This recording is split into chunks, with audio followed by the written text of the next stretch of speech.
DNA replication অর্থাৎ প্রতিলিপিকরণ।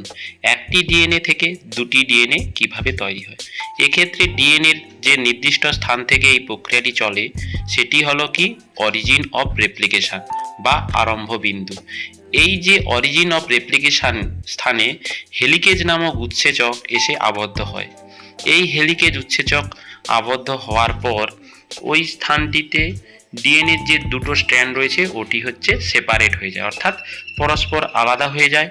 এরপর ওই দুটো স্ট্র্যান্ডকে কি করা হয় না ওই স্থানে এসএসবি প্রোটিন অর্থাৎ এসএসবিপি যাকে আমরা বলবো সিঙ্গেল স্ট্র্যান্ড বাইন্ডিং প্রোটিন ওই স্থানে আবদ্ধ হয়, দুটো স্ট্র্যান্ডকে স্টেবিলিটি প্রদান করে এবং কি না কিছু সময়ের জন্য পরস্পর আলাদা রেখে থাকে।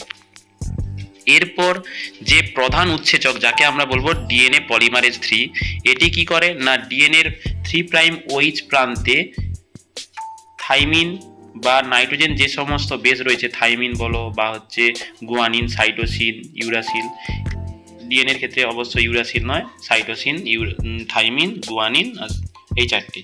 তো এটা এসে কি হয় না যুক্ত হয় ওই 3' OH প্রান্তে, যেটি হচ্ছে কি না ডিএনএ পলিমারেজ 3 উৎসেচকের প্রধান অংশ। এটি এই স্থানে আবদ্ধ হওয়ার পর এটি কি হচ্ছে না ডিএনএ রেপ্লিকেশন প্রক্রিয়াটিকে কন্টিনিউ চালাতে থাকে। এক্ষেত্রে কি হয়ে থাকে না এই যে ডিএনএ রয়েছে ডিএনএর মধ্যে আনওয়াইন্ড হয়ে গেল হেলিকেজ উৎসেচকের সাহায্যে, তো যার মাধ্যমে কি হাইড্রোজেন বন্ধনগুলো ব্রেক হলো। এই হাইড্রোজেন বন্ধন ব্রেক হওয়ার পরে প্রাইমেজ নামক উৎসেচক এসে কি করে না প্রাইমার সিনথেসিস করে।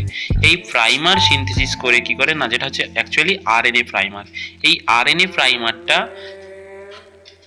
এক প্রান্তে বসলো যেটা 3' OH প্রান্তে, বসার পরে ওই স্থানে প্রথমে রেপ্লিকেশনের সূচনা করে। তো তারপরে যে উৎসেচকটার কথা বললাম ডিএনএ পলিমারেজ 3 ওই আরএনএ পলিমারেজের উপর বা আরএনএ প্রাইমারের উপর যাকে বললাম আরএনএ প্রাইমারের উপর আবদ্ধ হয়। আবদ্ধ হওয়ার পরে ওটি কি হচ্ছে না কন্টিনিউয়াস সিনথেসিস হচ্ছে। ঠিক আছে, তো এইভাবে কি হচ্ছে রেপ্লিকেশন প্রক্রিয়াটির লিডিং স্ট্র্যান্ডে কন্টিনিউয়াস সিনথেসিস হয়ে থাকে। কার সহায়তায় না হচ্ছে ডিএনএ পলিমারেজ 3 উৎসেচকের সহায়তায়। এইভাবে ডিএনএ পলিমারেজ 3 উৎসেচকটি 5' to 3' ডাইরেকশনে পরপর সিনথেসিস হতে থাকলো।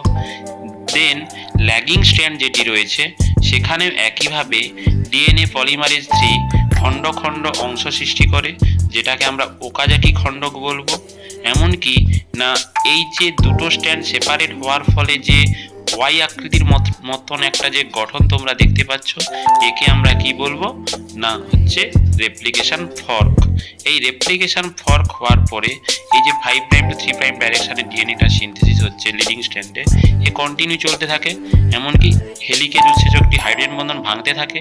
এমনকি আর একটি উৎসেচক রয়েছে যেটাকে টপো আইসোমারেজ বা গাইরেজ বলা হচ্ছে, যেটি কি করে না আনওয়াইন্ড করে অর্থাৎ দুটো স্ট্র্যান্ডকে সেপারেট করে। মানে হেলিকেজ উৎসেচক ডিএনএর হাইড্রোজেন বন্ধনগুলোকে ভেঙে দেয়, হেলিকেজে হও হাইড্রোজেনেও হও। একইভাবে গাইরেজ উৎসেচক কি বললাম না দুটো স্ট্র্যান্ডকে আলাদা করছে। এইভাবে প্রক্রিয়াটি স্মুথলি পরপর চলতে থাকে কন্টিনিউ। দেন তারপরে কি হয় না হচ্ছে ল্যাগিং তন্ত্রী যেটাতে রয়েছে যতটা করে ডিএনএ বেস খুলে যাচ্ছে তার কমপ্লিমেন্টারি বেসগুলো আরএনএ প্রাইমার এবং ডিএনএ পলিমারেজ 3 এর সহায়তায় বসে গিয়ে কন্টিনিউ পরপর সিনথেসিস হতে থাকছে। এইভাবে যে খণ্ডক খণ্ডক ডিএনএ তৈরি হয় যাকে আমরা কি বলবো না ওকাজাকি ফ্র্যাগমেন্ট বা ওকাজাকি খণ্ডক, যেটা হচ্ছে কোন তন্ত্রীতে তৈরি হয় না হচ্ছে ল্যাগিং স্ট্র্যান্ডে তৈরি হয়।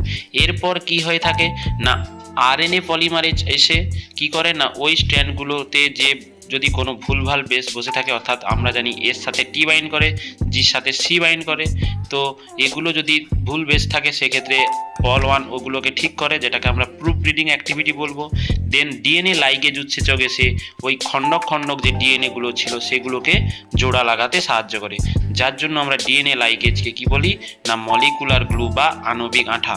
এইভাবে ল্যাগিং তন্ত্রীতে একটি ডিএনএ পরিপূরক বেসগুলো পরপর জুড়ে গিয়ে একটা কন্টিনিউয়াস সিনথেসিসের মতো ডিএনএ স্ট্র্যান্ড পেয়ে যাই আমরা।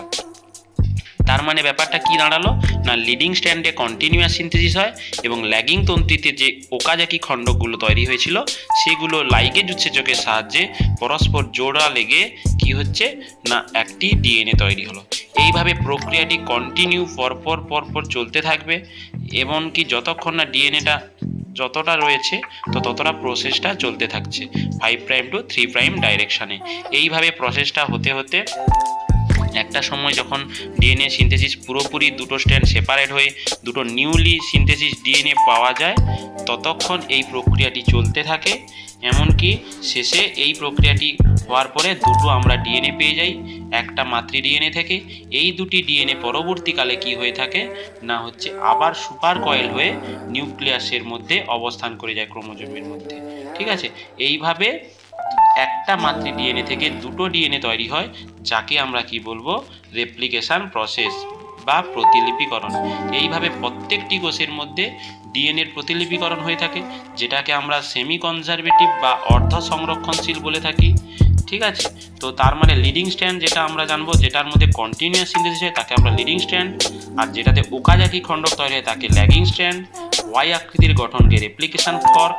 প্রাইমার প্রথমে 3' OH প্রান্তে আবদ্ধ হয়, দেন ডিএনএ পলিমারেজ 3 আবদ্ধ হয়ে পরপর প্রক্রিয়াটি চলতে থাকে। এমনকি পল 1 নজরদারি কাজ যেটা প্রুফ রিডিং অ্যাক্টিভিটি করে, দেন আরএনএ প্রাইমারগুলো মুক্ত হয়ে যায়, এমনকি না ডিএনএ লাইগেজ এসে ওই ওকাজাকি খণ্ডগুলোকে জুড়ে দেয়। এইভাবে দুটি ডিএনএ পাওয়ার প্রসেস হলো রেপ্লিকেশন।